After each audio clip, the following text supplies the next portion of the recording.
Yeah. Yeah, you convinced me. I am right.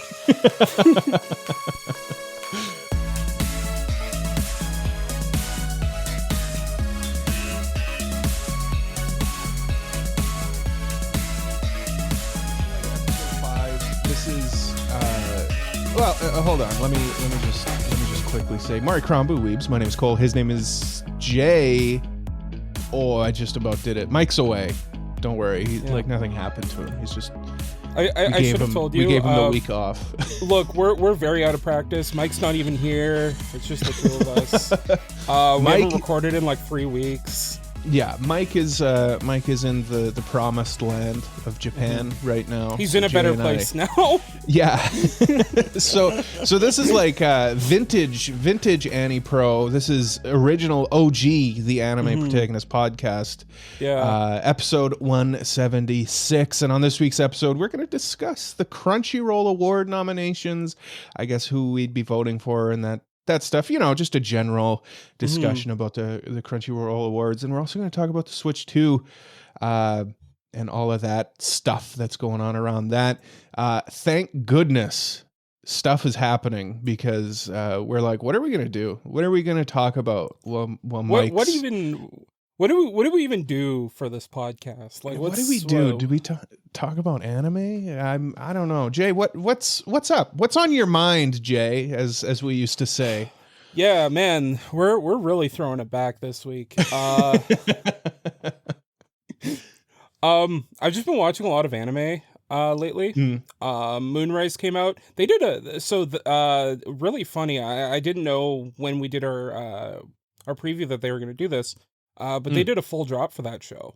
Yeah, that's Netflix, sometimes they do that stuff. Is it any good? Is it worth checking out, Jay? It's a well-produced show, but it's probably the most generic plot I've ever seen in my life. Okay, that's a little... So, like if you want... Like, I feel like Mike would like it just because, like, the action is really well done. Yeah, and Mike's super basic. Yeah. And, like, it does this thing... It does this thing where like it'll jump around in the chronology of events. And like normally you think like, okay, they do that because like they want to explain something to you later that they didn't, or that like hasn't happened, or that like they don't want to explain to you yet, so they're skipping that part. No, they're just out of chronological order because just to be artsy, to like, look what we can do. And sometimes it's not about what you can do. It's about what you should do. And should they do it, Jay? Answer the question. Should they? As much as I've seen, I'm only 6 episodes in at this point. But 6 episodes, quite a bit in a season of anime. Yeah. How many episodes is it? 18. So I'm a third of the way done. Okay. Yeah. Okay. Yeah. I'll grant you the I'm only X number of episodes in. I'll grant you that monk here. But from what I've seen, no.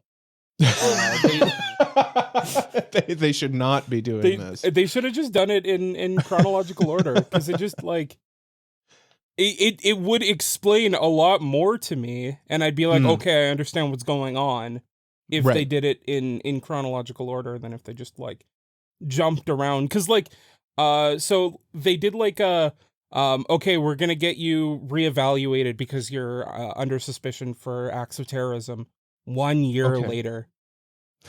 And it's like, what? Well, yeah, okay, I wonder how this is gonna turn out then. 1 year later, if he's still around, then like I get the concept of telling a story out of chronological order. Like, I understand how that works. But in a case like that where the whole drama is like, where's he gonna be? Yeah. How are they gonna? Yeah, and it's like, well, he's still alive in a year, so kind of takes the wind out of the sails. And they just kind of like they do like the catch you up dialogue where like they say like, okay, you're still under suspicion, but it's on hold for now, blah blah blah, because X, Y, and Z. And it's like, okay, so like that's the explanation that I got. I don't need any more. And then it goes back, and it's like, what? What was the point? What was the point? Completely redundant. Yeah, it's sitting right now at an average score of 66 on any list. So that's I would have hoped for more from Moonrise. That's a honestly, little kind of a big flop. Like it's up there for probably biggest flop for me right now. Yeah. Well, what's good? What's good this season, Jay? What's good this season? I watched I think you watched it too, so we can talk a little bit about this. I know we're going to do a check-in, so I'm not going to go too deep into it. But I know where we're going with this then. If we're going to do it. Go ahead. Well, the first one I want to talk about, did you watch Ninja and Assassin Under One Roof? Oh, okay. Yes, I did. I watched it. Yeah. It's quite good. It is good. No, I love the opening of that, how it like was like retro animation and everything. It was super cool. It was so cool. And then after the OP and the first shot of the assassin girl in the classroom, I was like, oh yeah, this is Shaft. Yeah. We're so back. It even does like the occasional cuts to like text on screen.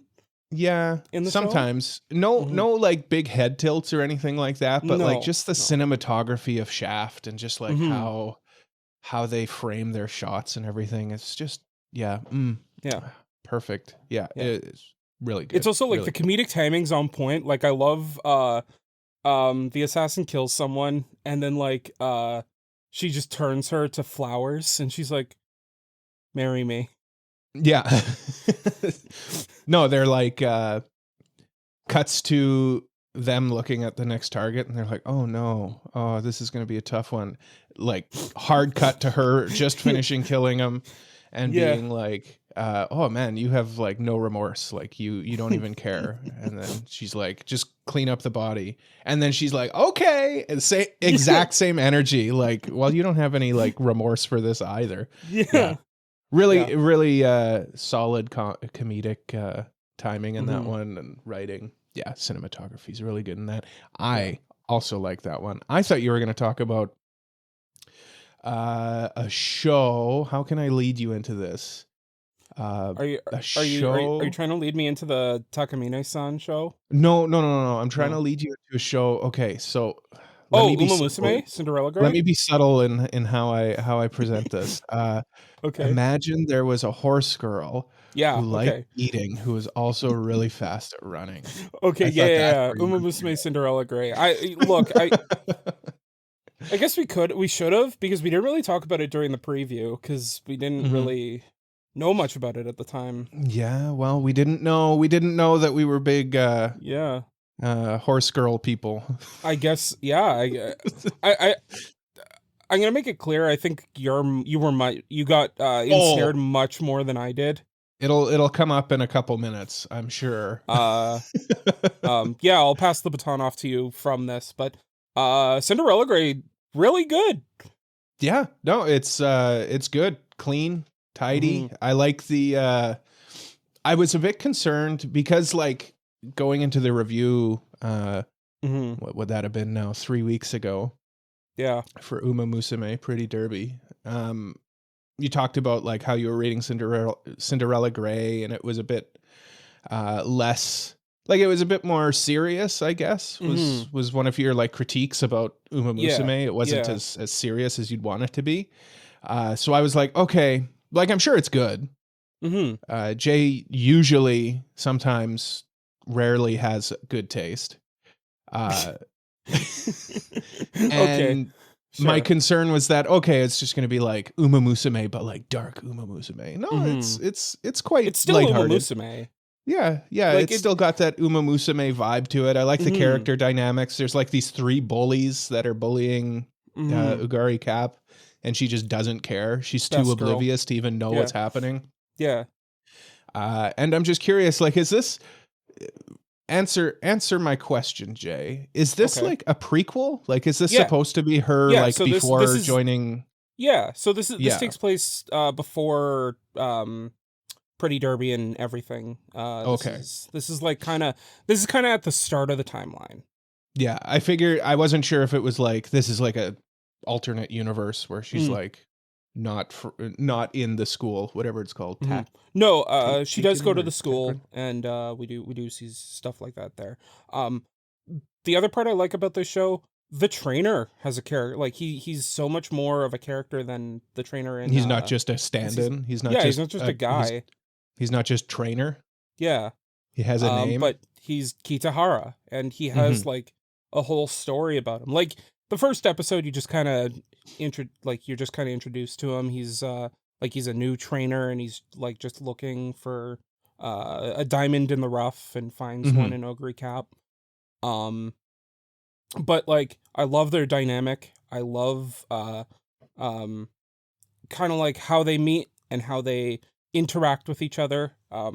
Ogre is great, and playing off of watching when she like watches him running and just kind of like silently silently stares at him. Yeah. No, I definitely understand now your Ogre Cap fandom, because like in Uma Musume, like in Pretty Derby, she's kind of just like a gag character who likes eating, and they like sometimes they'll acknowledge her as like, oh, you're like a legendary Uma Musume, which means horse girl, by the way. It does. This is true. I didn't know that. You're like a legendary horse girl, and she's like, well, I never see her race ever, so it's nice to actually like see her compete. So I get it a little bit more, Jay. She's still no gold ship, but she's pretty good. She gets a lot more character development as the series goes on, so hopefully you will take to her more as the anime continues. But speaking of continuing, we must continue on and talk about what's on your mind, Cole. What have you been up to for the last 3 weeks? Oh, what's on my mind? What have I been up to for the last 3 weeks? Well, I've binged all of Uma Musume, like every single thing that could possibly be given out in the human mortal coil. I have watched all 3 seasons. I've watched the OVA. I've watched the movie. I've watched like the little chibi anime shorts. You even went into like the dark web, or like I'm in the weeds, man. I downloaded like a party game, an Uma Musume party game that I played by myself. What? I got the game on my phone, going through a translator just so I could. But I feel like now that we're recording again, I feel like the obsession is starting to it's like waning to a little ease bit. off a little bit. Listen, like I'm still gonna watch Cinderella Grey. Next season of Uma Musume, if there is one ever. I'm gonna be there, but like the obsession is. It's kind of like when we were into Weiss Schwarz. Like it was just kind of like a fad kind of thing, and then as time went on, it just kind of we moved on to the next thing. Something I still enjoy, Weiss Schwarz and Uma Musume, but the obsession is waned. I've been playing Elden Ring though. That's my current thing. I picked up my Elden Ring again. How's that going? Good. Like I was concerned because I stopped playing for like a year, and I stopped playing after like I had beat Renala, so I had to beat Radon just to progress the Ronnie story. Ronnie, best girl, always and forever. So I was like nervous to like pick it up again and keep playing. But that game, like despite it being so hard, you would think you'd have a tough time diving back into it. But no, because it's so hard, it's easy to get back into. Like there's not really a place where you can just kind of like be coddled. So it's do or die. And you just kind of got to be like, you just got to be in it no matter where you'll die. But like the other thing with Elden Ring too is this is just a psychological thing for me. Because dying is a part of the plot, like it's written into the story that you're a tarnished and you don't actually die. You just like get beaten and then you come back. it doesn't bother me as much when I die. Like I still get frustrated, you know, but like it's not so anger inducing. But yeah, now I've progressed to the point where I found a rune farming spot that's just absurd. So like I went home after work on Thursday, and I was level 92. And when I finished playing today, Saturday morning, I was a level 145. Oh my god. Because I've just been rune farming, like absurd. Like 5 seconds, you get 11,000 runes. Oh wow! Holy. And then you just reset you just sit right there at a campfire. It's in like Mogwin. It's near Mog's palace. You just like shoot an arrow at a bird, and the AI in these games are so awesome. You shoot an arrow at a bird. It's on like a precipice, and it runs at you and just falls off the edge. It just jumps to its death. Turn around. Nice. There's a grace right behind you. Rest at the grace. Reset. Do it again. It takes like 5 seconds. 11,000 runes. That's awesome. Yeah. Millions of runes for coal, and now I've beaten. That seems like a mindless thing you can do while like you're doing something else too. Like, oh well, like I just threw on a podcast and yeah, like I'm going to listen to a podcast anyway, so I'll just do this. Yeah. And Jay, I know you played Elden Ring. Did you, like, how far into it did you get? I did like the first main boss of the game. Oh, okay. And then I stopped. Yeah. Like I've barely played Elden Ring. Okay. Yeah, like I haven't even beaten the tree sentinel that's in the first area. I haven't either. Tree sentinels, no. I don't like tree sentinels. I'm a cheese master in Elden Ring. I'm a sneak up behind the enemy. So there's a tree sentinel you have to fight. It's called a draconic tree sentinel. You must fight it to progress the game. There's a cheese you can do where you just sneak up behind it and just like cast a poison spell on it. And because the spell itself doesn't cause damage, it doesn't aggro the enemy. So you just proc poison and do that for like 20 minutes and then it dies. Hey man, you gotta play smarter, not harder. No, that's the one thing I love about FromSoft games. They're very like friendly to the cheese strats. Like they don't discourage them. And I think that's why Elden Ring was so successful. It's very accessible. It's very like beginner friendly. Like, yeah, it's a difficult game. It's clearly a Dark Souls game, but just the way it's set up and you have more options for making it easier for yourself. Yeah, it's really good for bad gamers like me. Despite it being so difficult. Yeah. Yeah, they did a good job. Jay, I got a question for you as well. Did you watch the new Gundam series too? I've watched the first episode of G-Quarks, yeah. Oh, you did? And? I did. How's your first foray into Gundam? Gorgeous. I love the character designs are amazing. Character designs are amazing. Who did the character designs for Katanagatari, the novel. So like I love Take's character designs. And in this, no different. I love the eyes in the main girl with the red hair. I love like the color palette on her eyes. Yeah, the red and green and yeah. The color palette on them. The music in it is really good too. Oh, the music's really good. It's well animated. Now I feel like there's a but here. How confused were you? Very. No. I was very confused, but the thing that like drew me in was the character design of it all. Also, Suisei does the ED, which like hell yeah. Yeah. Yeah. The ED is really good in it too. It is really good. I love the such a vibe. Yeah, I really jived with it. Yeah, no, I kind of had to I forgot that anime existed over the last 3 weeks, so I kind of had to binge on stuff. So like, Gundam, Catch Me at the Ballpark. That also has just watched just watched the first episode of Anne Shirley. I got another episode of that to watch. Oh, I gotta watch the girls rocking with their Rock is a Lady's Modesty. Yeah, I gotta watch that one still too. Yeah. That's a good one too.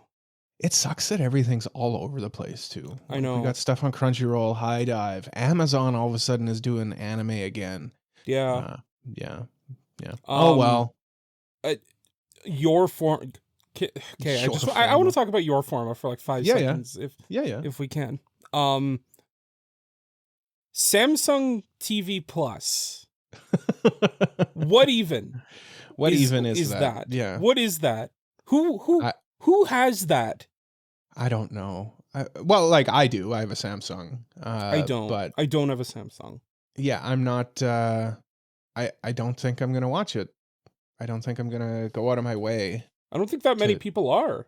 Yeah, to watch it, unfortunately. And like your Forma was my top draft pick. Yeah. So I guess I do have to at least watch an episode. I'll figure it out, but I'm not gonna like it. I'm not gonna enjoy the process of trying to figure out how to watch it. Yeah, that's the last place you should want something airing worldwide, is on a product exclusive IP, right? Like I'm not going out of my way to buy a Samsung just to be able to watch your Forma. Yeah, like people have LGs, people have Hisense TVs now, Amazon TVs. Like okay, I have a Samsung, but not everybody does. That's goofy. I have an LG TV. My phone is Google. Like bad decision to make there. Your Forma people. Remao, suck it. Yeah. But like Remao, like that's what isn't that they're also doing Umamusume. They're also doing Umamusume, yeah. Yeah. So like why is this there but Umamusume is on Amazon? And their YouTube. Yeah. Yeah. I don't get it. I don't get it. You know what else I don't get? What don't you get? Well, I mean, there's not much to not get. I figured this was just a clunky segue. The Switch 2. The Switch 2. Let's talk about that in the game corner. Welcome to the game corner.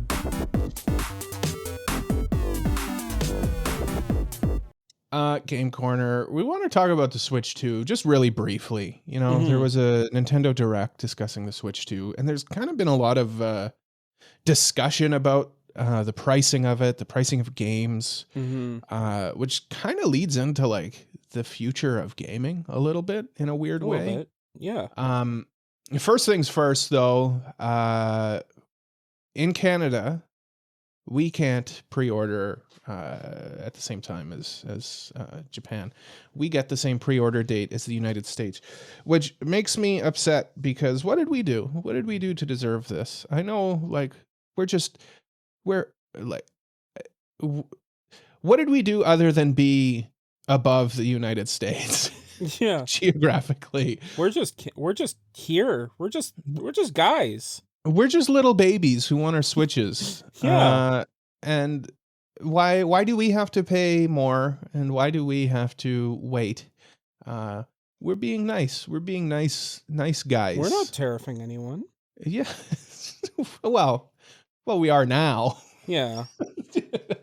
In response, I guess. In response, but yeah, it's just it's disappointing because like we talk about the Switch 2, which they should have called its rumored name, the Super Nintendo Switch. That would have been sick. But regardless, I digress. Yeah. It sucks that we have to talk about the Switch 2 and bring up like geopolitics. You know, yeah. Like it's really shitty. Like for me, Jay, I'm a weird person who enjoys political talk, but like we try to keep that out of the conversation when it comes to this podcast when we can, obviously. But like in a case this, it's hard difficult not to. Yeah. And I mean, agree with me or disagree with me. It doesn't like if I'm wrong, but like we try to keep this a safe space for everyone. Mm-hmm. And that's why political talk is something we try to avoid. Mm-hmm. But like, yeah, like it's hard to argue with like the fact that uh these issues are causing prices for the Switch 2 and also some of its games to get astronomically high. Yeah, yeah. I mean, it's like Nintendo has a lot of goodwill, which is kind of a side discussion about this. Mm-hmm. But Nintendo is a corporation, and they're gonna take an advantage in being able to raise prices Mm-hmm. if they can, right? So I guess we should address the elephant in the room before we continue our discussion of prices. If you don't know somehow, and you haven't been in the zeitgeist of Nintendo, um, they're charging $450 US Mm-hmm. for the base Switch, Mm-hmm. and they're charging $500 for the Switch bundled with Mario Kart, Mm-hmm. which translates to, I think it's like $650 or $700 Canadian. Canadian, yeah. But it's significantly cheaper in Japan, Yes. which, okay, sure, it's it's a Japanese company. Mm-hmm. But as far as I know, it's never been this significant of a price difference between North America and the Asian markets. Well, the And reason there's go why ahead, it's Jay. cheaper is because they're region locking it in Well, Japan. yeah, they can get away with making it cheaper Mm-hmm. because you can't, like, I can't buy one in Japan, Mm-hmm. right? I can't order one from Japan to make it less expensive for us. The thing is, I'm sorry. It's been a while since I podcasted. The poopy thing is, that price, as far as I know, is set even before import tariffs get put on. So Yeah. like people in the States, that's another I don't know what the tariff is for Japan. I don't know. Let's be conservative and say 10% on top of that, probably. Yeah. Yeah. It's yeah, really, really crappy right now for Nintendo fans. The other crappy thing, and I don't want to just talk about crappy things because we're all excited about the Switch too. I want to be clear. The game price. So now I know the Canadian prices. It'll be about $100 Canadian per game, Yeah. 120-ish, something like that. And Nintendo's cracked that door open for every other game maker to destroy the door of. Yeah. Welcome to $100 games, everybody. Well, this is just there the were way it's going to be. rumors. There were rumors that GTA 6 was going to be $100, and now that Nintendo's doing this, like, I'm inclined to believe it. I'm inclined to believe that in the next 2 years, all games are going to be this much. Yeah. Period.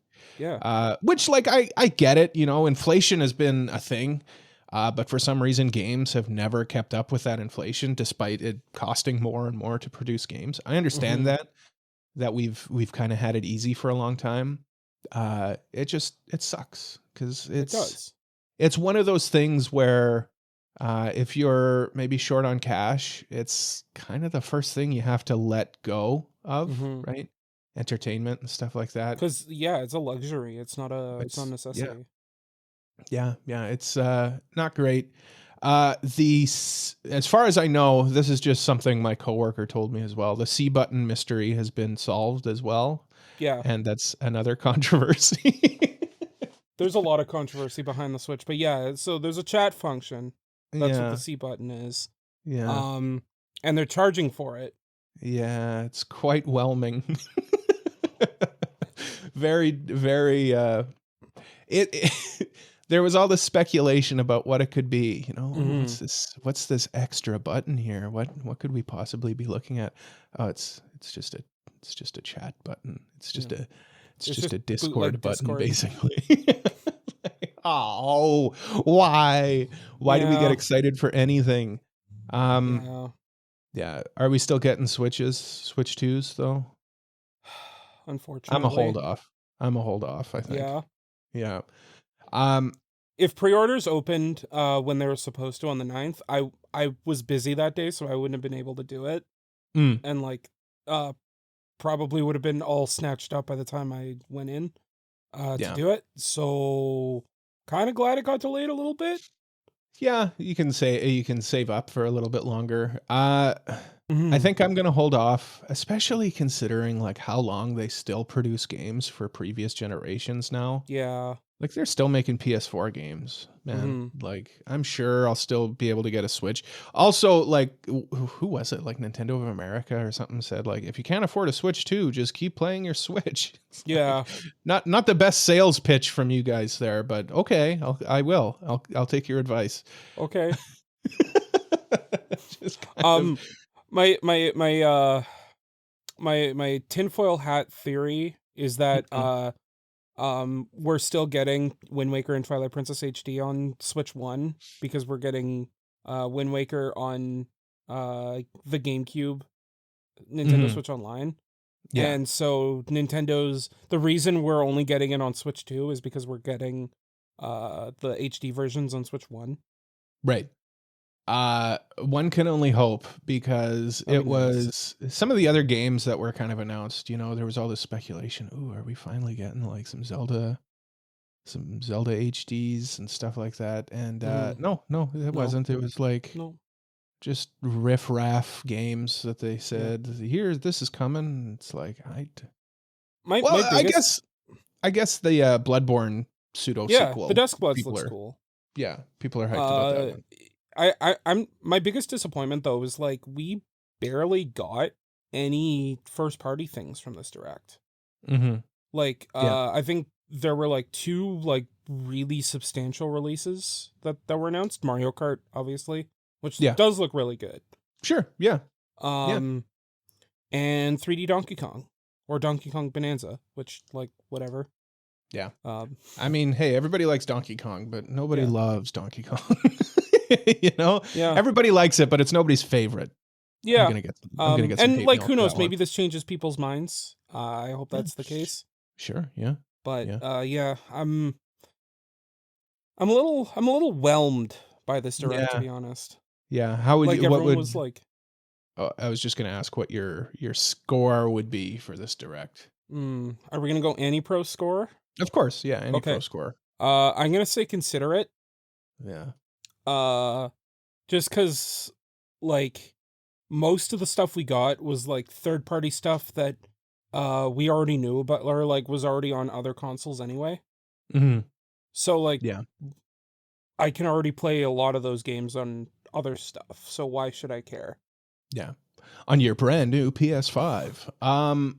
Yeah, I'm gonna go a low consider it as well, to be honest. Like low. Borderline would have dropped. I'm fairly disappointed. Like Nintendo's always had like the advantage of being an accessible, inexpensive console. Imagine a kid. I heard sorry. I heard this argument and I kind of agree with it.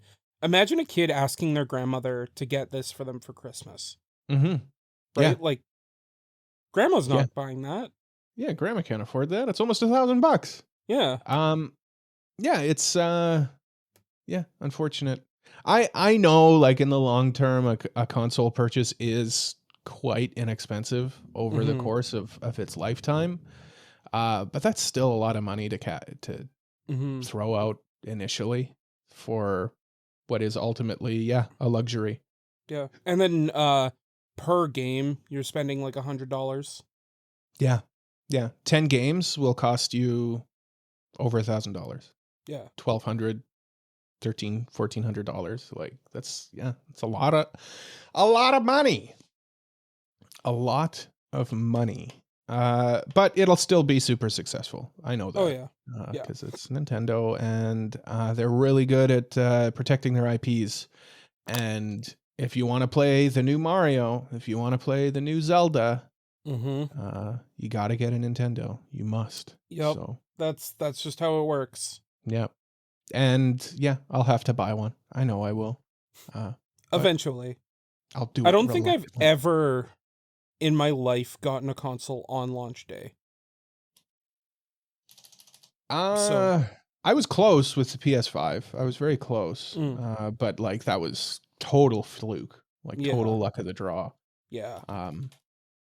I got a mailbag question for us though, Jay. Unless you Okay. got anything else to add about the Nintendo. I just got a question for our listeners. What did you think of the Switch 2? Are you excited for it? Are Yes. you gonna pay for that? Uh, do you hope they drop the prices at some point? What Are are your you thoughts? are you as mad as I am? Are Which you is to as ready say, to write a stern letter to Nintendo of America like Cole is? yeah, yeah. I'm gonna write a letter directly to Mr. Nintendo himself, Mario. I'm gonna write Yeah, it to yeah, Mario. to Yeah. Mario. Yeah. We got a mailbag question though here. It's time for the mailbag. Cameo There he appearance by is. Mike. I was just gonna say, there he is. Mike's in the episode now. Now we have to pay him. It's Yeah. mailbag time. If you got a mailbag question, you can send it to us over at our website, anipropod.com/mailbag, or on our Discord. This one comes from our Discord. It's also a patron priority mailbag. Wee woo wee woo. It comes from Mogmog.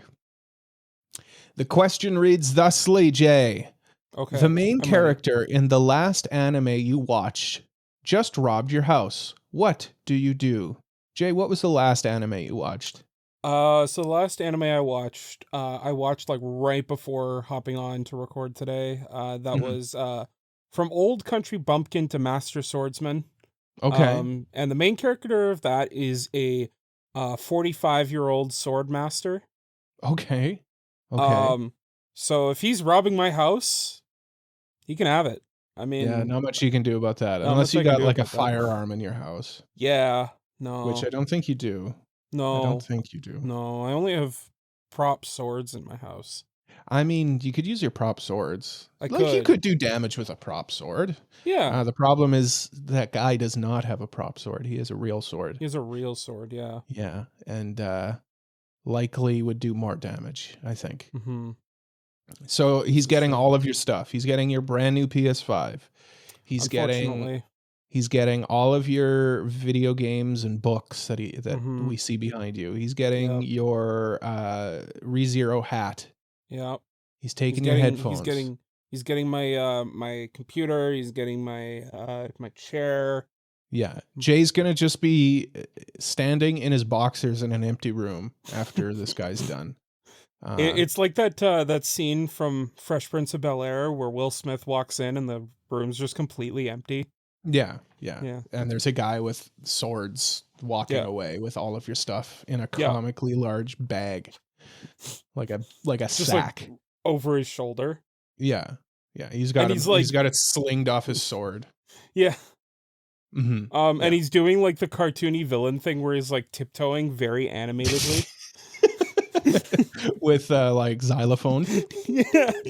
Yeah, exactly. That's what's happening. That's how Jay lost all of his stuff. I think mine's going to end up a little bit less concerning than yours, because I'm being robbed by an 11-year-old girl named Anne Shirley from the show Anne Shirley. And say what you will, I think I could take an 11-year-old girl. I think you could take an 11-year-old, yeah. Yeah, From I could, PEI. I could probably beat her up. And Shirley, you're going down. Don't come around here no more. This house is not set up to be a target by you. Mhm. Though she is like, she would be physically closer though, right? Because like your swordsman is like from another world, right? Yeah. And Shirley is in Prince Edward Island, which is a province in Canada. Yeah. So The smallest province. By far the smallest province. Kudos to anyone who can point it out on a map that isn't Canadian, I should say. We all know the provinces. I think we could figure it out. Yeah. Just a teeny tiny province, and that little redheaded girl is not robbing from me. I'm a beat her up, I think. Yeah. Going to the moon. She's going to the moon. But yeah, let us know also in the comments what anime you last watched and which character is going to try to rob you, and if you could also beat them up like I can. Big strong man brags about being able to beat up an 11-year-old girl. That's what you come here for. That's the next headline in the New York Times. Yeah, that's why you listen to AniPro. Sure. Jay, when we come back from this upcoming break, we're going to talk about the Anime Awards from Crunchyroll. Why are they doing their Anime Awards in April? I guess we'll talk about that too. Seems a little late to be doing an awards show. You guys have missed the boat.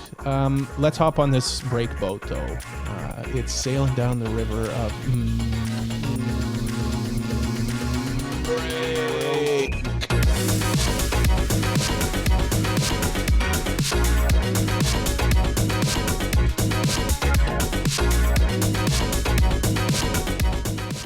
Hey, it's me.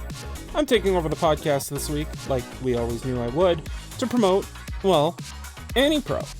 If you've been enjoying what you've seen so far and want to see more of us, consider supporting us on Patreon, where you get access to new episodes before anyone else, monthly bonus episodes exclusive to our Patreon, your mailbag questions getting pushed to the front of the line so we'll answer them sooner, and extra votes in our Listener's Choice review polls. But I get it. Not all of you are in a position to support us financially, but you still want to show your support. And I'm happy to say that you still can.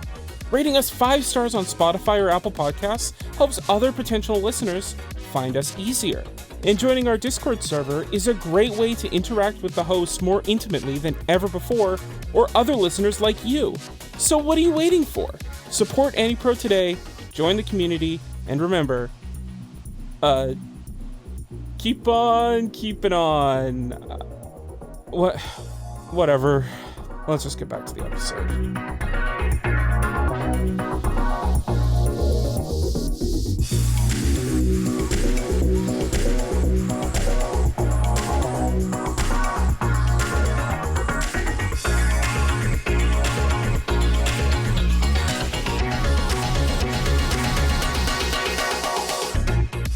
If you know, you know, everybody.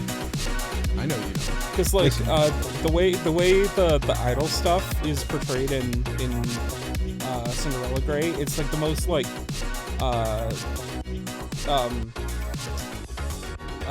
phoned in like kind of they're all, it's like karaoke basically.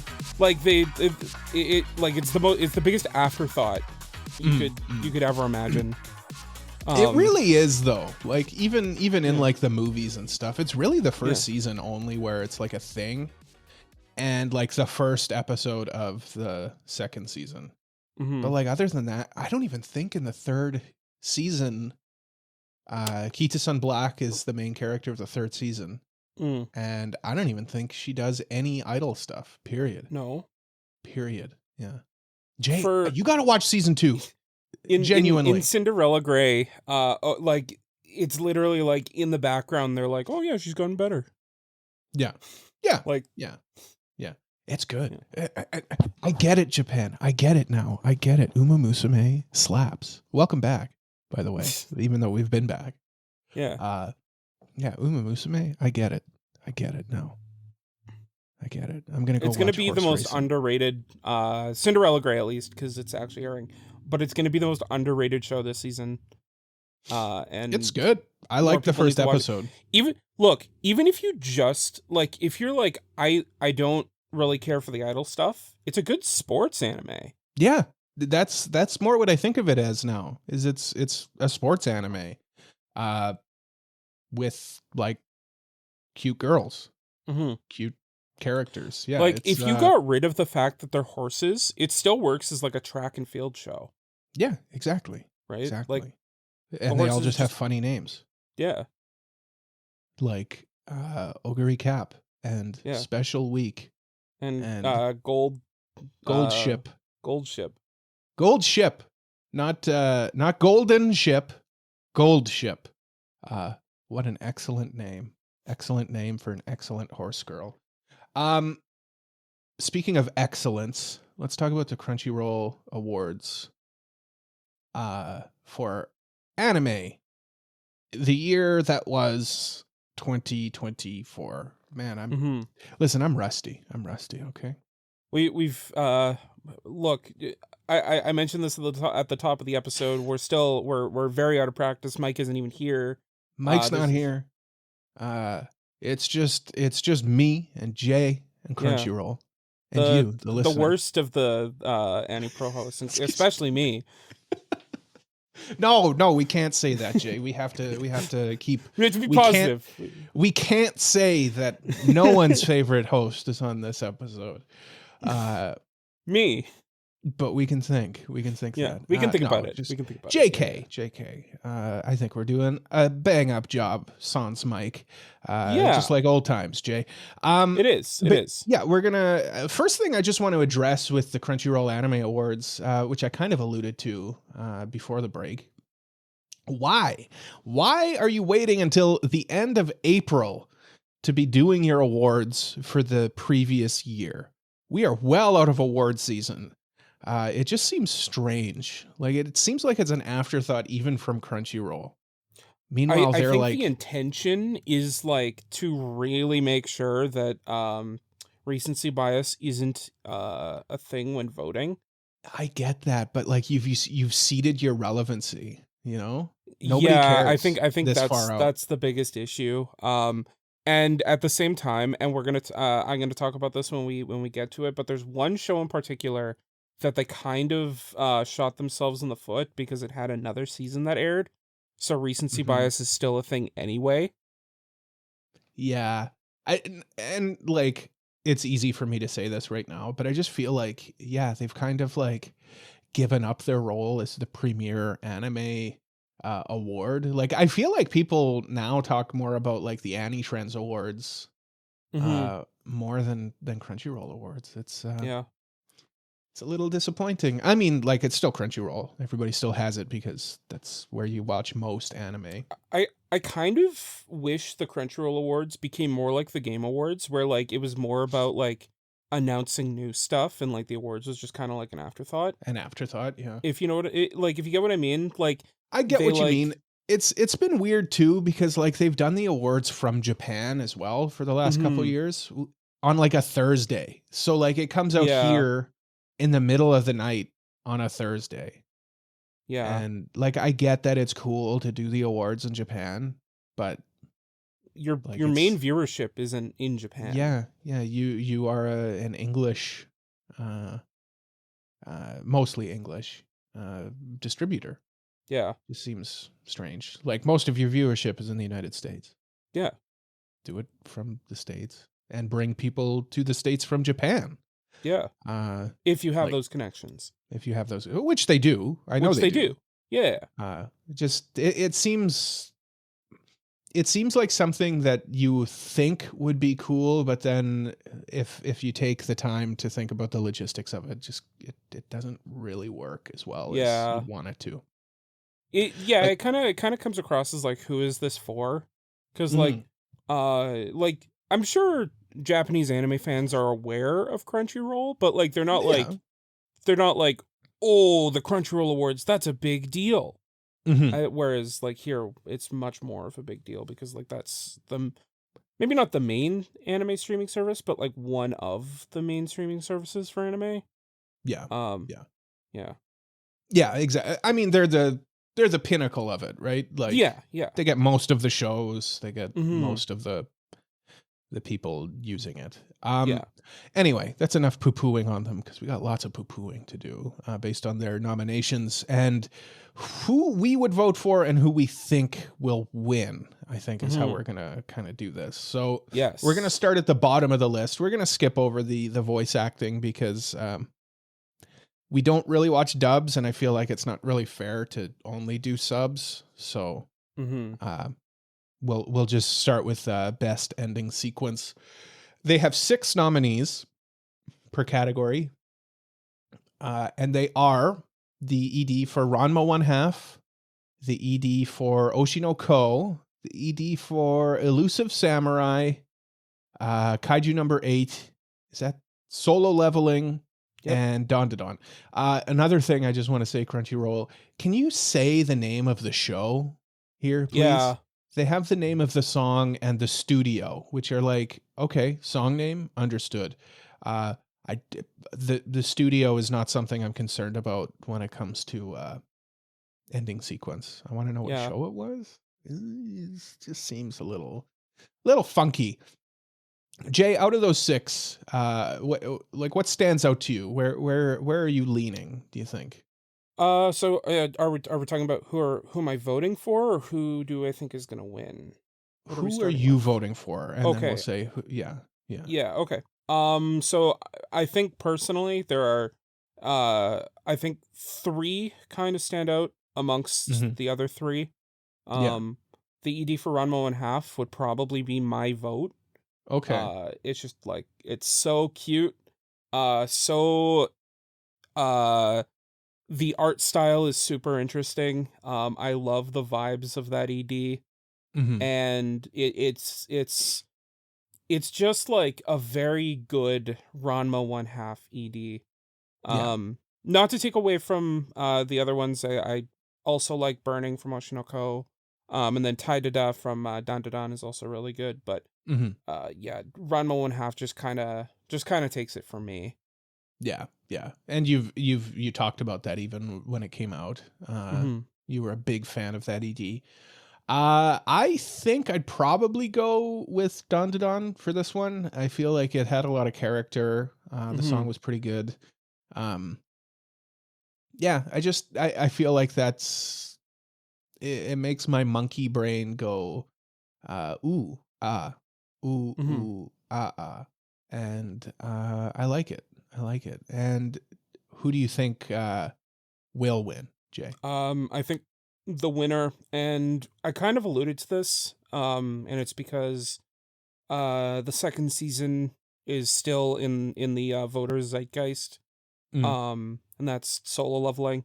I feel like people are still like, monkey brain, ooh, Solo Leveling, me vote, mm, mm. and that's it. Okay, interesting. I think we're starting off with a disagreement. I think it's going to go to my pick. I think Don Don's got it. I feel like this is the Don Awards. I feel like that's going to just clean house, to be You think? honest. Yeah. Not to kind of play my cards up front, but Mm. I feel like it was such a popular show, and Hmm. yeah, I feel like if you see Don, it's likely gonna win that category. I I feel think. like Don, like it is popular, and I'm not going to take anything away from that. It's just Hmm. like, um, a lot of the time, uh, I think recency bias does win out. Um, True. Yeah. Yeah. and like I I feel like I'm being a bit of a negative Nancy, because like I don't think it deserves it amongst these 6, but like I just feel like people are gonna see, oh hey, Solo Leveling, I like that Oh, show. there's definitely a valid argument for recency bias. Hmm. I'm not going to argue against that for sure. I just think sometimes the recency bias isn't uh, as powerful as it would be Hmm. otherwise. I But what do I guess, know? What do I know? yeah, I keep thinking Solo Leveling is like a niche thing, but it's like the most popular anime right now. it passed One Piece last season Yeah, when it aired. Like, I absurd, mean, yeah. absurd. Um, anyway, let's talk about opening sequences. Again, another 6. We got Kaiju number 8 again. We got Hmm. Mashal. We've got Oshi no Ko. We have Solo Leveling again. We have Don and One Piece. One Piece, of course, needs to be included here. Cole rolls his eyes audibly. Audibly, not It is a good visually. OP, to be fair. Yeah, sure it is. Sure it is. Jay, if it's so good, why don't you tell us if you're going to vote for it? Uh, well, I'm not. Uh, I love the OP. I think it is a good OP, but like Yeah. I think the best OP of this 6 would be Dandadan's OP. Yeah. Personally, it's just like Yeah. it's a beautiful OP. It's an all-timer. I said it when I first saw it. It's I think it'll go down as one of the best OPs, period. Like, you know, like top 100 or whatever. There's thousands of animes. Like, I think just the colors in it, the animation in it, I really like the song.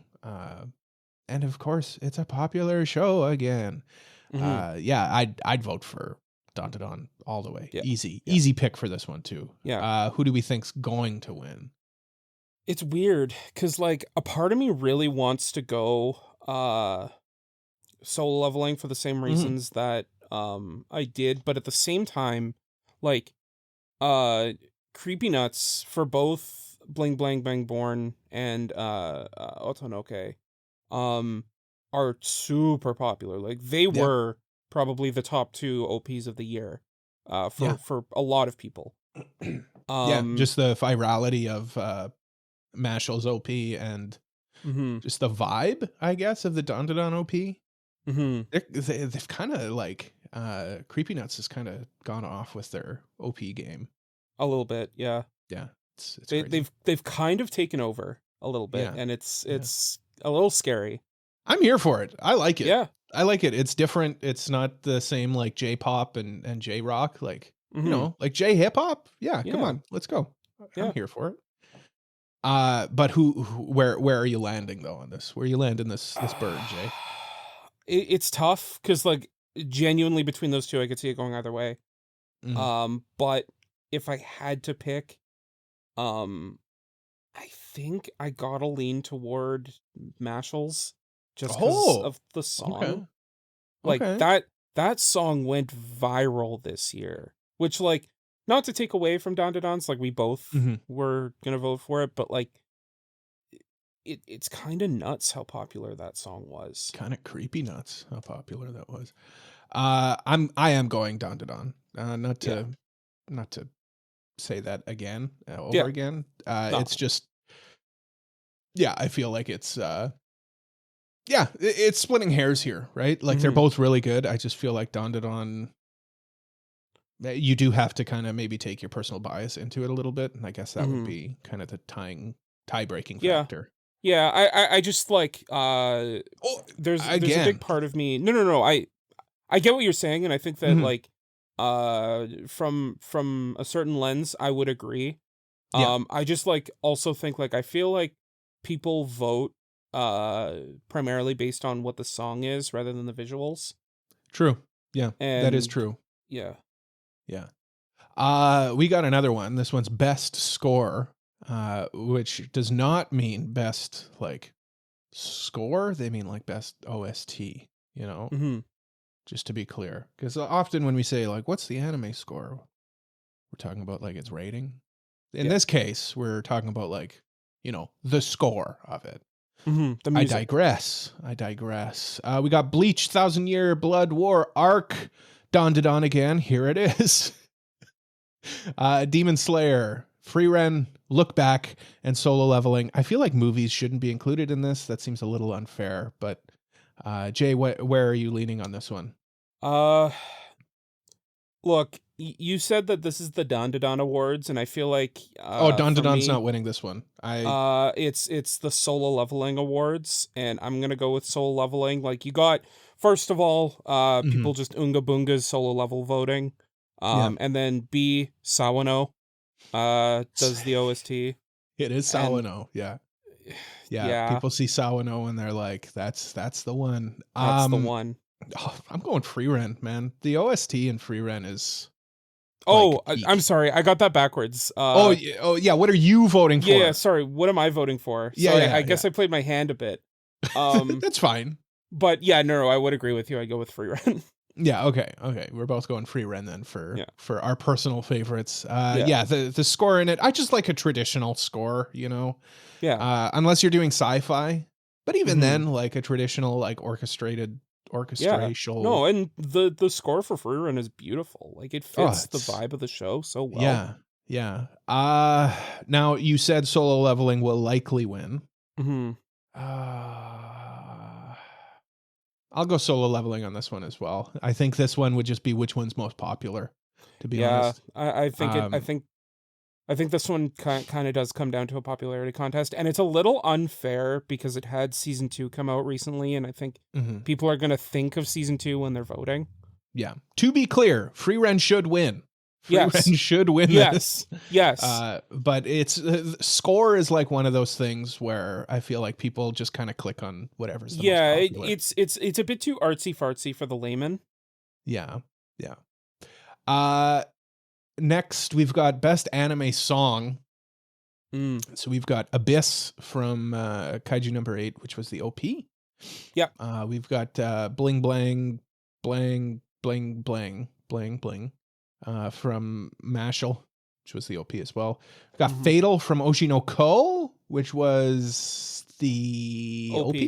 Yeah. Okay. We've got Level from Solo Leveling. Is that also OP? That's the OP, yeah. Okay. And then we've also got Otonoke from Don Don, which was the OP. We've got The Brave from Free Ren. Jay, is that the OP or the ED? I actually don't remember. Brave, Free Ren. I'll race you. Okay, well, it was the OP. It was the first OP. The Yaosobi OP. Okay. Jay, where are you going on this one? Personally, I feel like this is probably just going to be the same as OP, right? For like which song we'd vote for? Sorry. I'm jumping the gun this time. Go ahead, Jay. Yeah. Okay. We both did it this time. Yeah, everybody gets one. Everybody gets one. Everybody gets one. Everybody gets one. Yeah. Everybody gets one. Everybody gets one. I'm personally, and I think that this might come as a surprise to you, I'm gonna go with Abyss.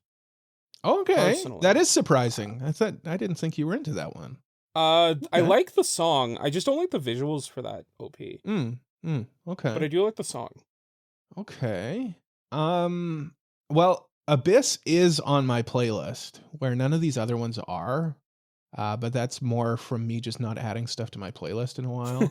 Yeah.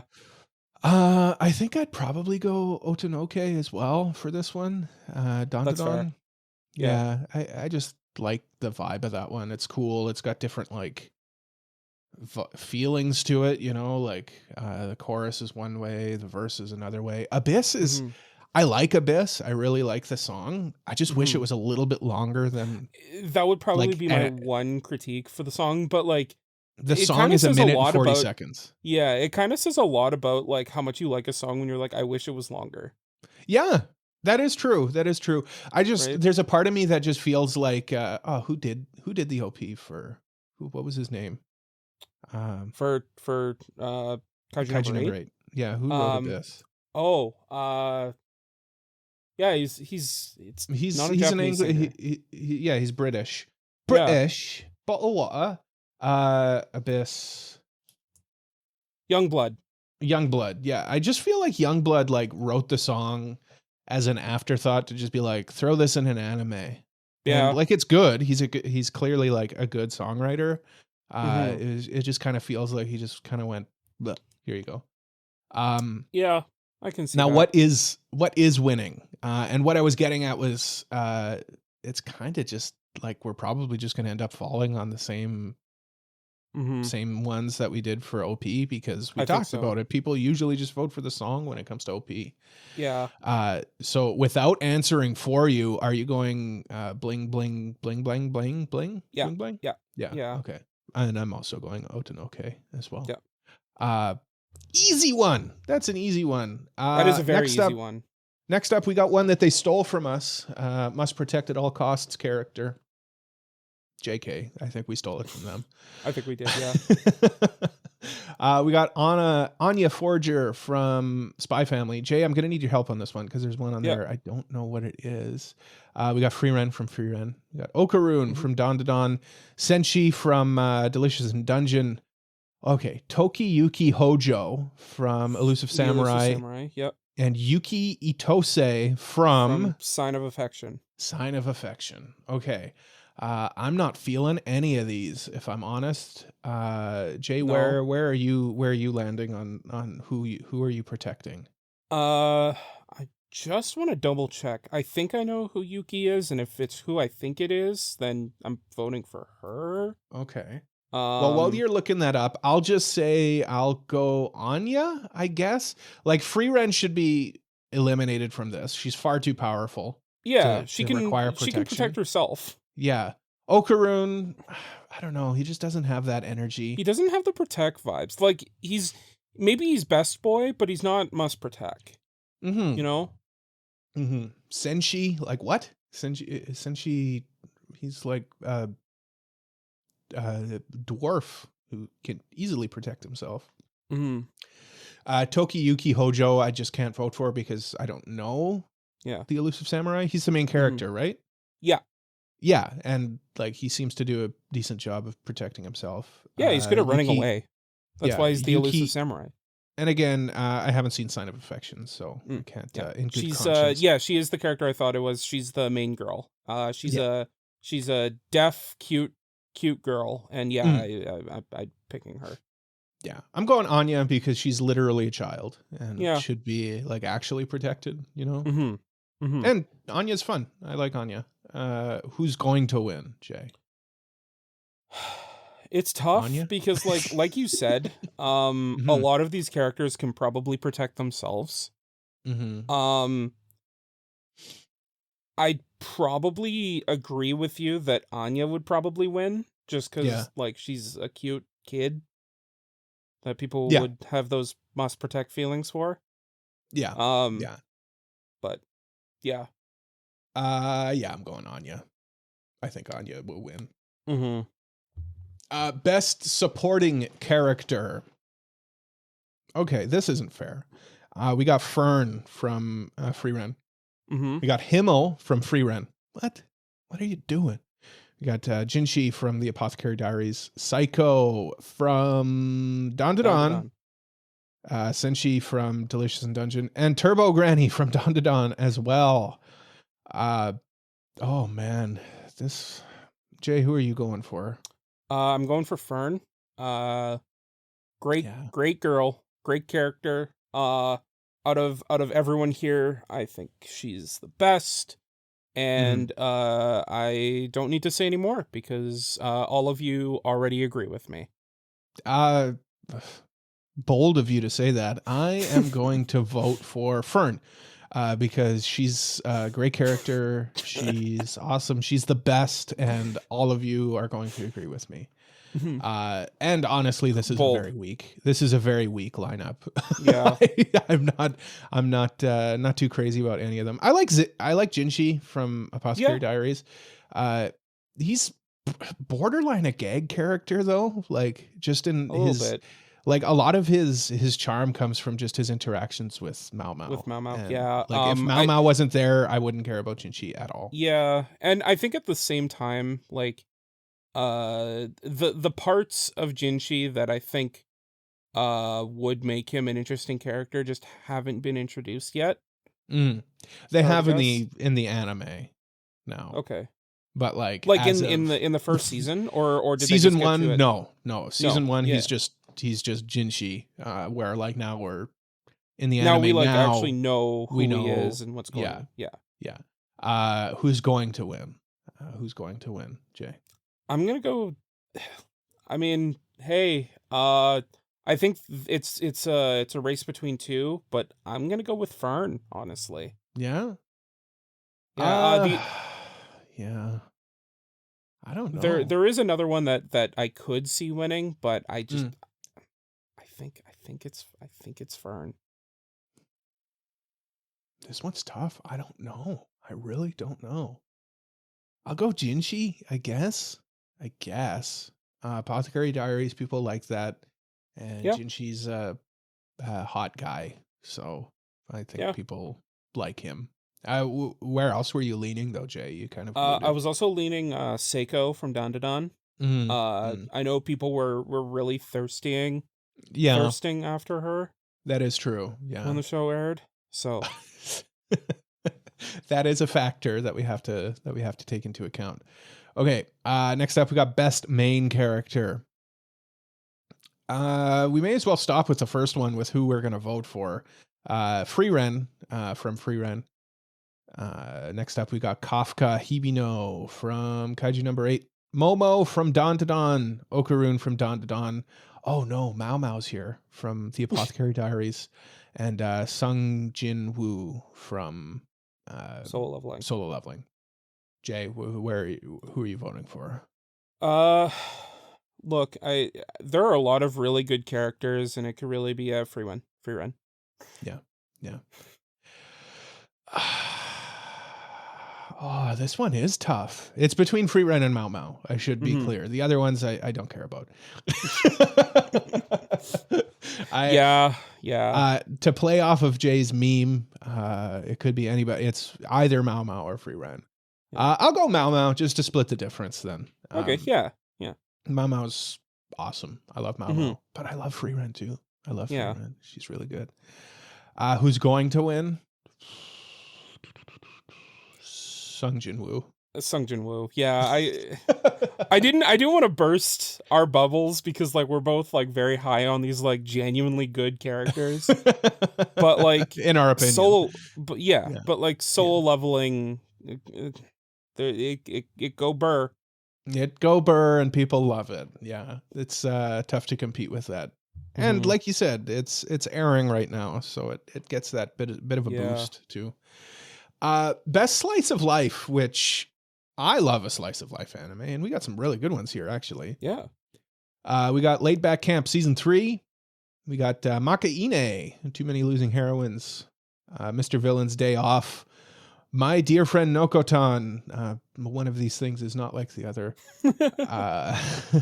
Sound Euphonium Season 3, and The Dangers in My Heart Season 2. Jay, where's your vote going? I would lean toward Makaine personally. Yeah, Makaine was so good. Yeah. It was just kind of the show that came out of nowhere for a lot of people and knocked it right out of the park. Yeah.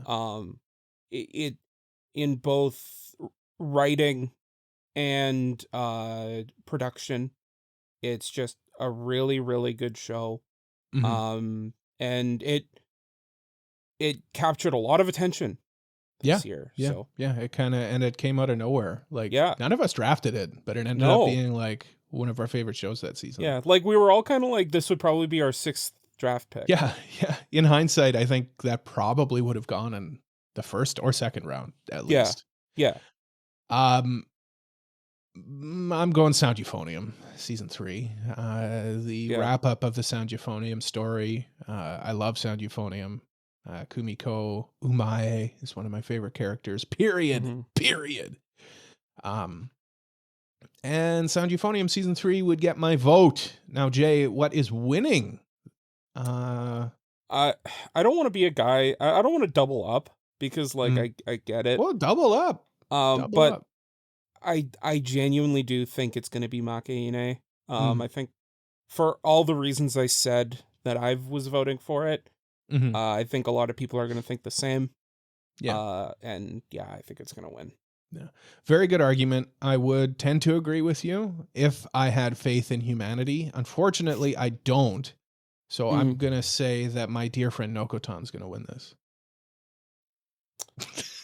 met with silence. Yeah. Cole, I hate that there's a world where you're right. I know, and we live in it. I know, it's unfortunate. I mean, like, Nokotan wasn't offensively bad. It was just kind of boring and bland. Yeah. But it's Mimi, and people love Mimi stuff. So, yeah. I want to live in a world where people think the same as us and realize how much of a flop it really was. You want to live in a world with some sense of hope. Yeah. Unfortunately, we don't have that here. We do not. Best drama. We've got A Sign of Affection. We've got Dead Demons. Dead Destruction. Free Ren, Beyond Journey's End. Oshinoko Season 2. Pluto, and The Apothecary Diaries. Jay, who are you voting for? I feel like if I had seen Pluto, I would have voted for it, but I haven't. So what? If you feel like you've watched, I feel like if I watched it, I would really enjoy it. but I'm not gonna watch it. Why? Cole, you've made that same comment about previous I was shows. just gonna Don't act say, like I was just gonna say, I do that all the time. Pot calling the kettle black. Yeah. Yeah. Anyway. But of the shows I have seen, well, I read the manga. I haven't seen the anime, but Frieren Beyond Journey's End would be my vote. It's really good, and it's Frieren and Elf Girl, and that's it. Yeah. And Fern.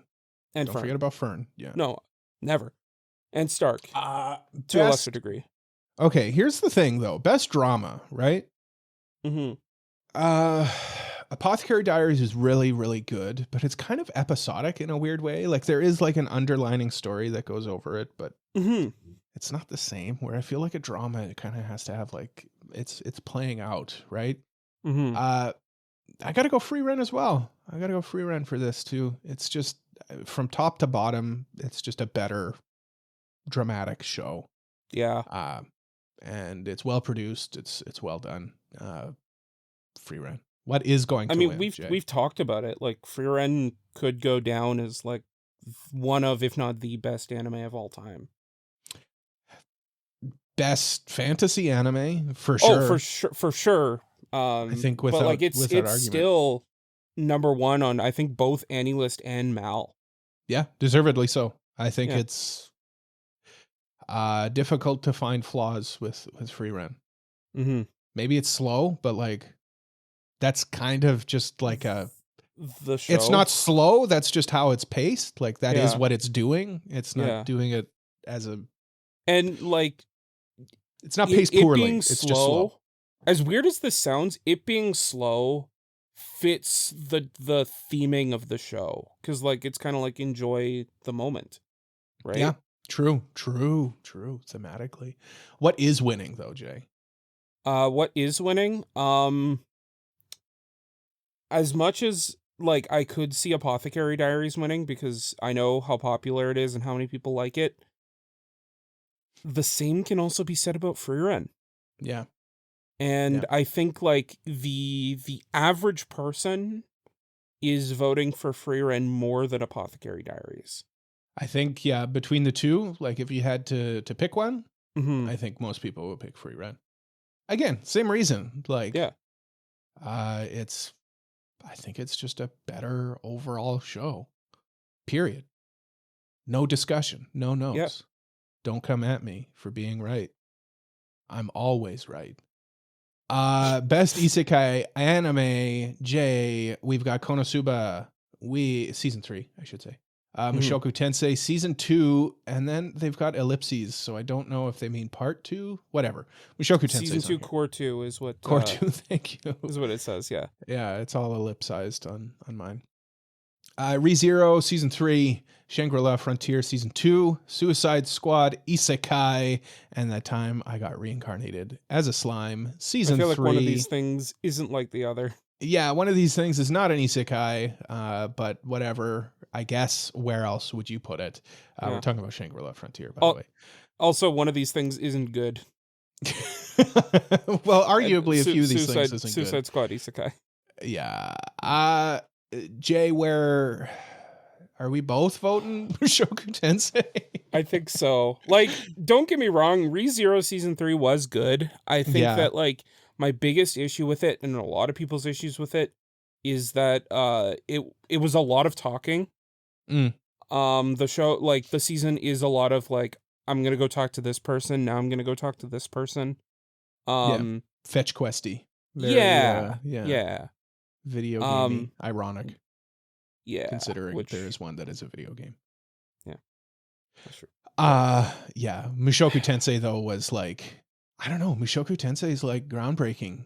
As weird as this sounds, it is kind of the king of isekai. Like, it is. There's a reason why it basically started the revolution of isekai web novels and light novels. It pioneered it, and nobody's like met that quality standard. Yeah, in my opinion, of course, this is all like Rudy, for all of his faults, like is one of the best isekai protagonists. I think he's one of the for sure with regards to writing. Yeah, I think yeah. he's one of the most. I don't. Hold on. I'm not talking about him as a person. Yeah, but even Before I get then, hit by like the ice cream truck. he grows and stuff, and like Yeah. people. Well, I don't want to get into it. I think there is an argument for Rudy being a well written, excellent character. Yeah. What sure. is going to win though, Jay? What is going to win? Yeah. It's between two for me, I think. I think it's just one. I think people are just going to vote for ReZero. Konosuba though is very popular. It is, but at the same time, like I feel like it kind of let discussions about season 3. Yeah. I feel like Konosuba season 3, like it was good, but I feel like people were wanting more out of it. Yeah. I feel like Konosuba season 1, season 2 kind of benefit from it being from a few years ago, so everybody binged it and everybody likes it. Mm-hmm. We weren't ready for that kind of like wait in between episodes, and maybe everybody kind of lost interest in it. Mm-hmm. Yeah, ReZero. I feel like it had consistent chatter. People were talking about it. Mm-hmm. It had a strong finish as well. Always love Amelia literally punching the bad guy in the face over and over. ReZero, I think will win. Yeah. I'll tell you what's not going to win: Suicide Squad. Nobody's voting for that. This is true. No one's voting for that swill. Best action. Speaking Bleach. of swill. Speaking of swill. Bleach 1000-Year Blood War arc, Don, Demon Slayer, Kaiju number 8, Solo Leveling, and Windbreaker. Jay, where do your allegiances lie? Well, where I would vote is Don. Just like great show all around, good action, great characters, very, very creative, and unique show. It was, and Science Star just kind of elevated it to another level. I think, I feel like that's a valid reason for me to also vote for Don. To be honest, like I'm not crazy about any of these shows. I'll go Don again, just kind of saying what you were saying. I like rewarding creativity. It was a very unique show. And its action scenes were hype. Yeah. Do I even need to ask who we think is going to win? I will, and you'll tell me right now. Yeah. I think Solo Leveling is going to win. Yeah, it's going to be Solo Leveling. Yeah, most anticlimactic thing we've ever done on this podcast. Yeah. Solo Leveling. Again, popularity. And like people salivate for aura farming. Yeah. Best comedy, Jay. Delicious and Dungeon. Konosuba season 3. Mashal. My Dear Friend Nokotan. Ranma 1/2 and Spy Family season 2. Jay, where are you going?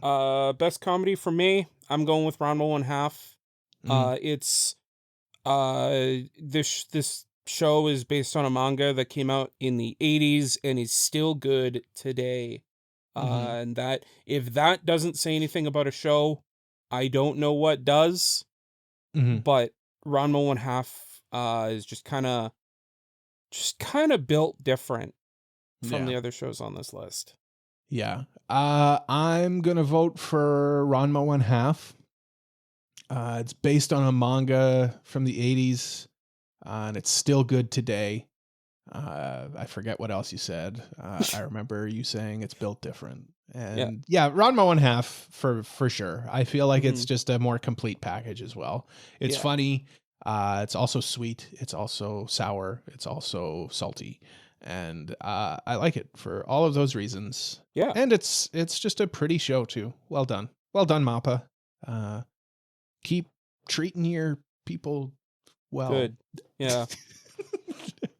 Who do we think's going to win though, Jay? I think, as weird as this might sound, it's a race between two shows. I think Ranma 1/2 is one of them.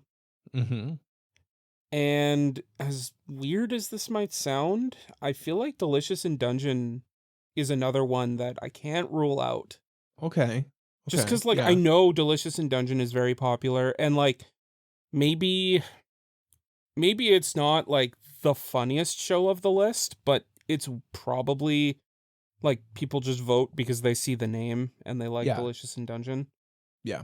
It's got its moments too. Mm. It did genuinely get laughs out of me when they're in their frog suits and stuff like that. It's Yeah. got its moments. But yeah, it's not like pure comedy from start to finish, which I think, again, I hate that we live here in this Yeah. timeline. Yeah, I didn't wanna say it. Nokotan's gonna win this again, I think. Yeah. Which again, Nokotan's fine. It's just blah. maybe I'm If I'm gonna play devil's advocate, if it were to win one thing, I wouldn't be sure. like the most upset if it won this one. It is the most pure comedy here. Yeah, yeah, It is a comedy through and through, and only a comedy. yeah. Now, are romance anime that are nominated, are they pure romances? One of them is not, in my opinion. We've got A Sign of Affection. We have Blue Box J. We've got Make Ine, Too Many Losing Heroines. Ranma 1/2. Scott Pilgrim Takes Off, Jay. And The Dangers in My Heart Season 2. Jay, where are you going to go with this one? This is your category, man. This is my category. And the problem with this category is, like, there are so many good romance shows here. I think I've heard you say good things about all 6 of these. Yeah. One of them is not a romance. They're all really good shows. And, like, in my heart, in, like, the deepest recesses of my heart, I want to vote for Scott Pilgrim just because it's Scott Pilgrim. Sure. But that wouldn't be it, genuine of me. Give in. Because Scott Pilgrim, it is a romance, but, like, at the same time, like, it's so many other things that, like, making it best romance and calling it the best romance doesn't feel right. Right. So of these shows, which one gave me the most doki doki in my kokoros for the cute romance moments? And I think between all of them, I'm gonna go with Dangers in My Heart Season 2. Okay. Yeah, sure, yeah. I haven't watched Dangers in My Heart, but I know it was very popular, and it seems sweet and it's cute, very, very cute. Yeah, all of that. To be honest, I haven't really watched any of these. I've watched Make Ine and I've watched Ranma, and I'm gonna go Ranma 1/2, I guess. That's fair. I mean, it does have good romance in it. Yeah, it does. It's the will they won't they type of romance, which I will say, maybe if we want to talk about things that maybe have kind of aged out, is kind of that will they won't they now. It's not quite as satisfying as it might have been in the 80s. Yeah. But I like it. I like that they like it's clear that they both like each other. It's just they don't know that they like each other. So Ranma, I guess. Yeah. Who do you think's going to win though, Jay? Going to win? I think it's between 2 shows here. And those 2 shows are Blue Box and Make Ine.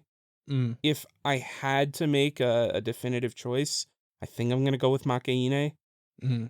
I think that one just kind of took the anime zeitgeist by storm more than Blue Box did, surprisingly. Right. Yeah. And more people enjoyed it. And I suppose arguments could be made that it's a Netflix thing, but at the same time, like, Ranma was also really, really good. So, and it was I'm also going Make Ine, and I've been alluding to it. One of these shows is not a romance. In my opinion, Make Ine is not a romance show. I mean, there's romance in it among other characters, but like the relationship between all of the main characters is platonic. But people might read romance into it, and it was very popular. So I think that'll win. Yeah. I think that'll win. Makine. And I like Makine, obviously. Yeah, it's a good show. Looking forward to season 2. Yeah, best background art, Jay. Dawn to Dawn, Delicious in Dungeon, Demon Slayer, Free Ren, Pluto, and The Apothecary Diaries. Ooh, interesting. I had a knee-jerk reaction vote, and then I saw other shows on this list, and I was like, oh no, this is difficult. Well, what was your knee-jerk reaction? My knee-jerk reaction was Demon Slayer, because Ufotable always knocks stuff like that out of the park. Well, I mean, Jay, if it's your knee-jerk reaction, that's usually... But that's just because, I first saw Demon Slayer, and I was like, oh, yeah, and then I saw the other shows, and I was like, oh, wait, hold on a second. I see what you're saying. I think I'm gonna go Apothecary Diaries. I really like the period piece of it, aspect of it, and everything. Like the Chinese architecture and all of that. It's different, and I like that. I think that's where I'm going. I think I gotta go with Dawn to Dawn. Okay. The stuff with the UFO in the background, and the tunnel in the first episode, and just different atmospheric shot. Yeah, it looks... Science Saru did a really good job with the background art of Dawn to Dawn. It just works. It just works. Who's going to win, though, Jay? Who's going to win? Demon Slayer. Yeah. No, Dawn to Dawn. Probably Dawn to Dawn.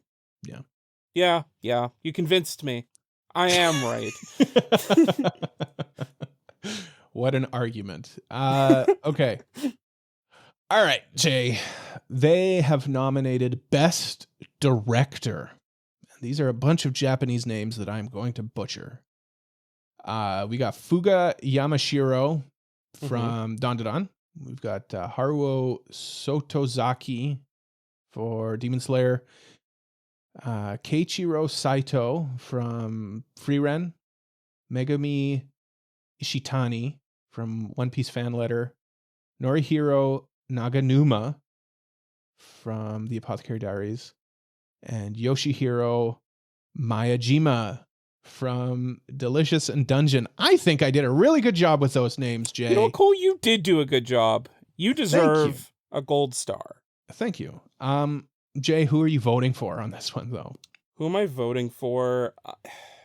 As much as Cole's gonna give me the side eye for picking this one, I gotta go with Megumi Ishitani for One Piece Fan Letter.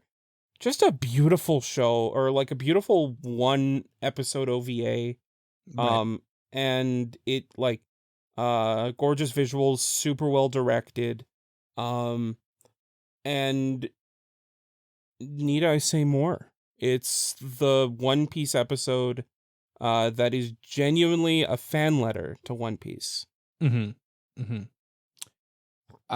I'm going to go for a director who actually directed a show and not just a 20-minute commercial for One Piece. Yeah, that's right. I'm going Keiichiro Saito from Free Ren. I think the direction in Free Ren is just top-notch, peak. It is. Perfect. It is. This is true. It's very good. No notes. I said it the show can go from 10 miles an hour to 100 in a second, and it just handles everything with such grace. It's really well done. Yeah. Who's going to win, Jay? Who's going to win? I think it's between two shows, personally. Or two directors, I guess. Let's be real. People are voting for the show. Yeah. Yeah. And that would be Keiichiro Saito and Fuga Yamashiro, I think would be the two. Not to take anything away from Haruo Sotozaki. I think Demon Slayer still has a lot in the zeitgeist, but Dawn to Dawn just looked fantastic. Yeah. If that's where you're going, I'm going there too. Yeah. Fuga Yumashiro. Yeah. I think we'll win this one. Dawn to Dawn is just Yeah. I don't really think there's a wrong answer here. No. I think everything is really good. Best character design though, Jalian, my friend. We've got Don, we've got Delicious in Dungeon, Demon Slayer, Free Ren, Kaiju number 8, and the Apothecary Diaries. This one's tougher. Where do you land? I kind of agree that this one's a bit tougher because like a lot of the designs are just like ripped from the manga. Yeah. But for me, I'm gonna have to go with Demon Slayer. As much as I loathe to admit it, they really elevated those manga designs and made them feel more fleshed out and vibrant than they do in the manga. Yeah, and, adding the color and everything really helps. And also, I mean, it's very bold. Yeah, the art of the manga is also like a lot messier than the anime that looks a lot cleaner. So yeah, I agree. I'm gonna go Apothecary Diaries. I think again, like just the period piece, the different clothing and stuff that they had to factor in. I just feel like it's more of a labor of love in that case. Yeah, I'm going the Apothecary Diaries, and just being able to like, in the show they say like, oh, Mao Mao is like very homely, but then like when she puts makeup on, she's very pretty, but like she looks the same. Looks pretty. Yeah. She just has freckles. She's just Mao Mao. Yeah, she's just Mao Mao. But Dandadan's there too. Dandadan is there too. Yeah, best character. Who's going to win? I'm sticking with Apothecary Diaries for who I'm voting for. Who's going to win? Dandadan. Yeah. Dandadan. Yeah, for good reason. I think so. Yeah. I think everything's really good in Dandadan, and characters are all looking good. All right, we're starting to get into the big boys. Best animation. We've got Dandadan, Delicious in Dungeon, Demon Slayer, Free Ren, Kaiju number 8, and Solo Leveling. Jay, who do you think had the best animation last year? Who I would vote for, I think is between two for me. Either Dandadan or Free Ren. As much as I feel like best animation has been the Demon Slayer category for years now, I feel like, I don't know, Demon Slayer just doesn't do the same thing that it doesn't hit the same way that it used to. We've been spoiled, I think, with Demon Slayer. Yeah, I think so. Like, oh my God, this is amazing. Oh, well, we kind of just expect it. Yeah. Unfortunately. A little bit. Yeah. Where I think the one that I'm voting for kind of like knocked my socks off, blew me out of the water. I wasn't expecting it. I think like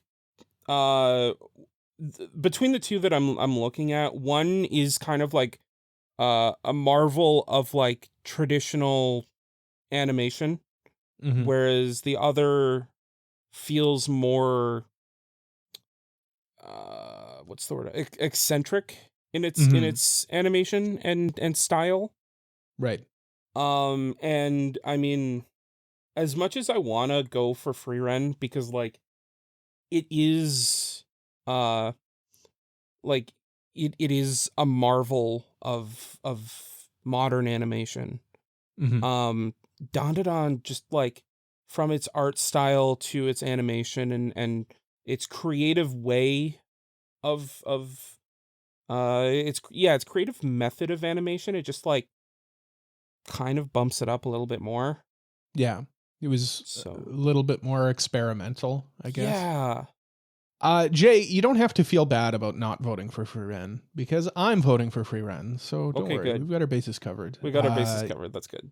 Yeah. I guess it just knocked me out of the water, you know? It just did things that I wasn't expecting it to do. And yeah, maybe it's a little bit more traditional, but it's like, how can you possibly get any better? But it's also like the peak of traditional. Like, right. I'm not like, saying, what could you possibly do to make this better?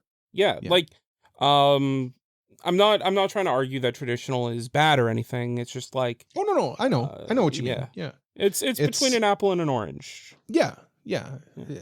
it's what you're weighing more, and I agree. Like a perfectly valid argument would be that experimentalism versus traditionalism, and there's no wrong answer. But there can be only one winner. Who do we think is going to win? Jay. If we lived in a perfect world, the two of us would be right. Mm-hmm. Unfortunately, we don't live in that perfect, great world. Mm-hmm. We live in a messed up world filled with people who just see the show they like and click vote. And I will concede that it does have good animation, but does it have the best animation? No. No.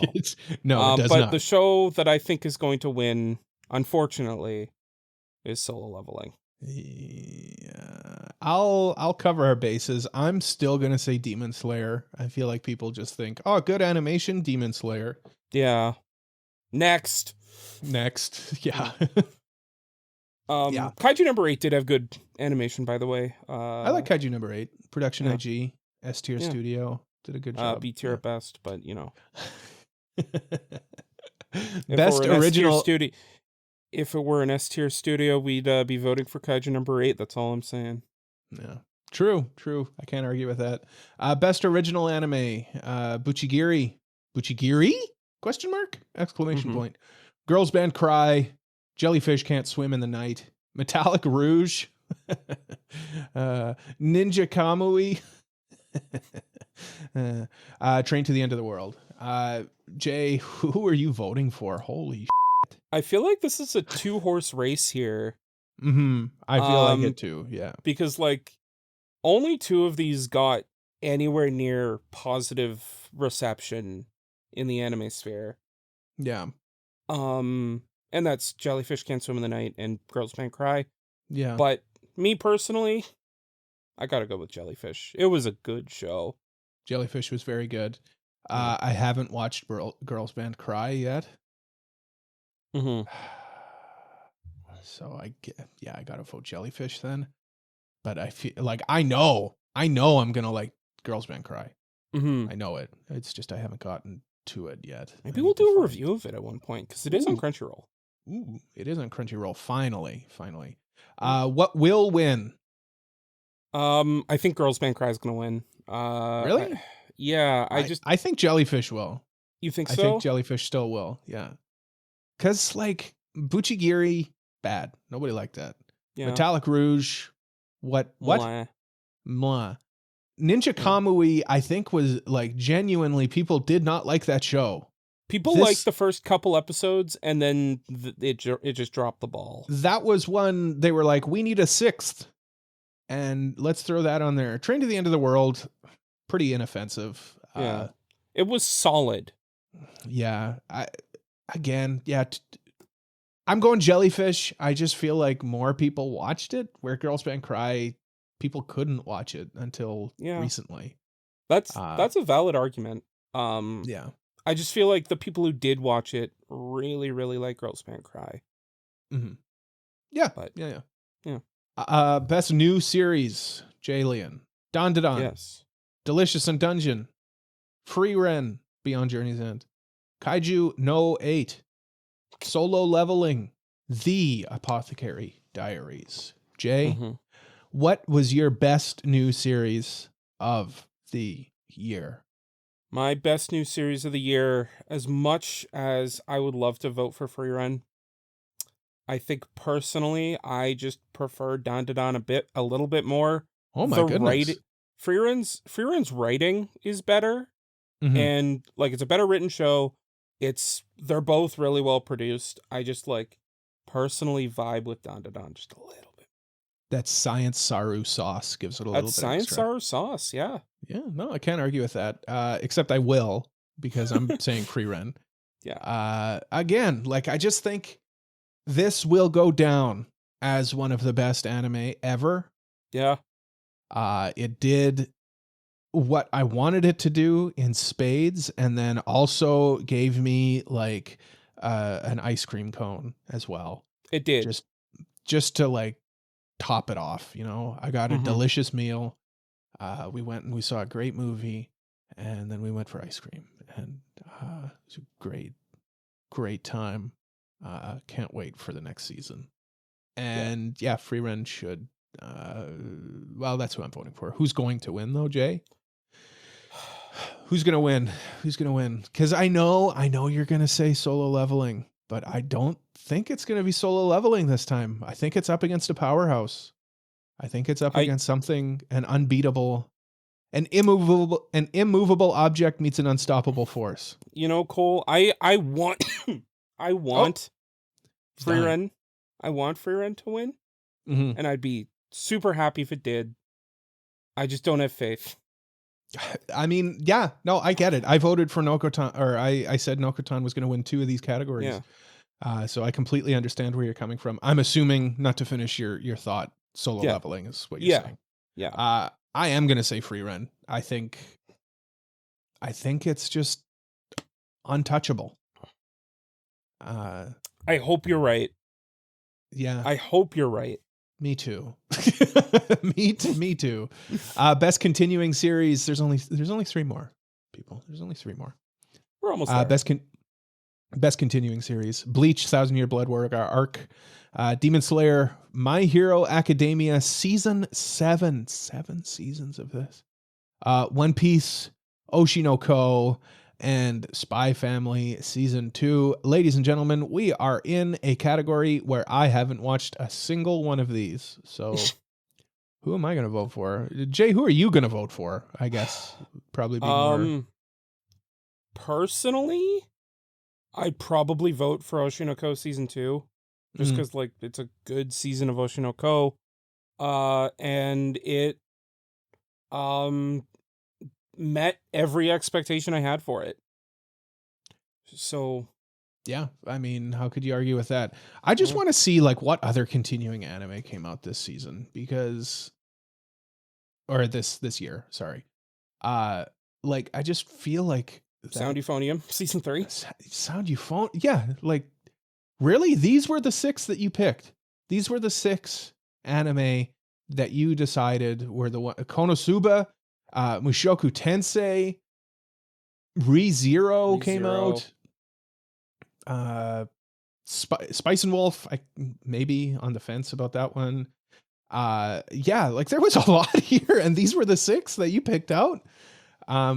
Anyway, there can be these are the ones that we're stuck with. So who am I voting for? Demon Slayer, I guess. Abstain. I think is where my heart goes. None of them. Like I said, I haven't watched. At least I've seen some of Demon Slayer. So Demon Slayer. Let's say that Demon Slayer.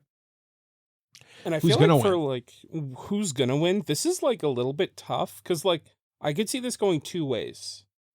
I could see Demon Slayer fans just like en masse voting for Demon Slayer and being like peak. Or I could also see Bleach fans en masse voting for Bleach. And I could see both outcomes being a thing. I think the modern anime fan, though, is going to vote for Demon Slayer here, just because it's Demon Slayer.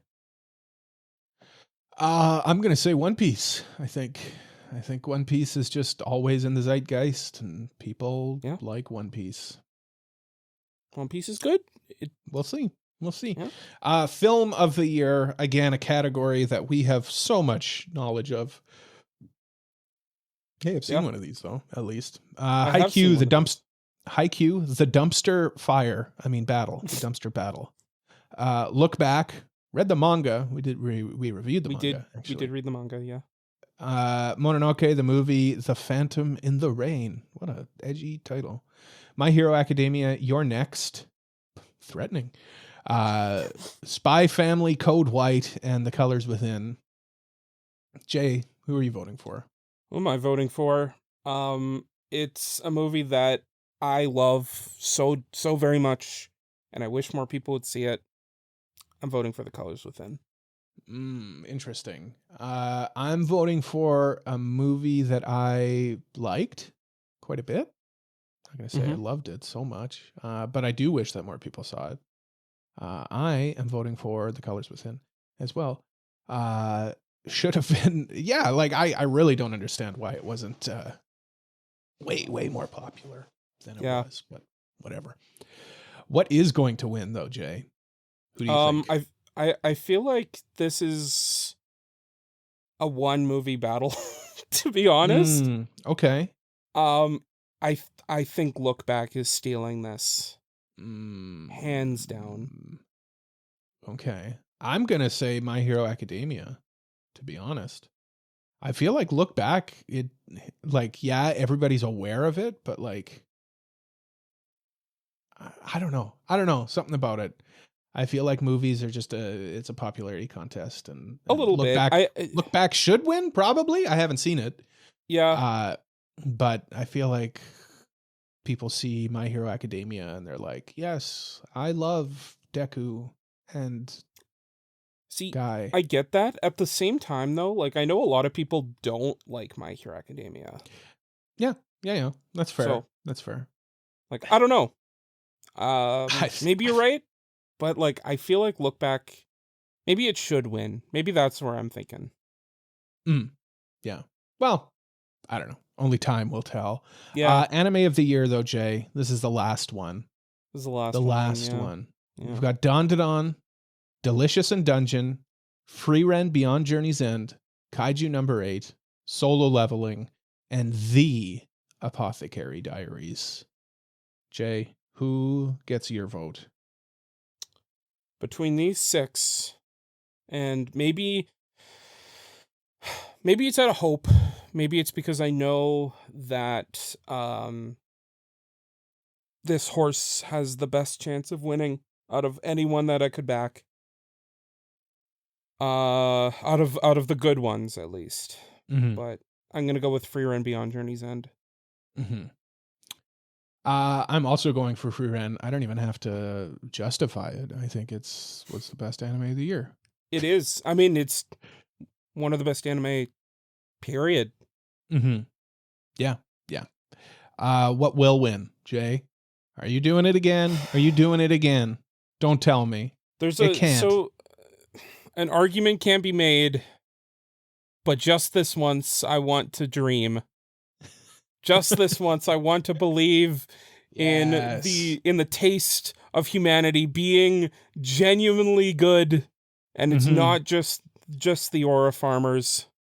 Yeah, I'm gonna say Free Ren, and I'm saying it with hope. I'm not saying it with conviction. I'm saying it with hope. Yeah, I'm saying it with gusto. Free Ren will win Anime of the Year. It did already in the awards that matter.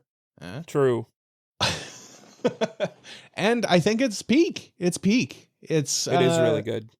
Something I would like, hey, Cole, you like anime. I want to watch an anime. What's a good anime? I feel like Free Ren is just like you show this to somebody who doesn't like anime, I think even they'll be like, that was pretty good. Good. Yeah. Which is a big bar. Big hurdle to get over when it comes to anime. This is true. Yeah, Free Ren. Should win, will win. You heard it here first. You don't even need to watch the awards. Yeah. We basically already like announced the winners. You don't even need to watch the awards anymore. Don't even bother. We spoiled it. Don't even bother. These weren't predictions. We came from the future. This is a spoiler. Exactly. I just thought of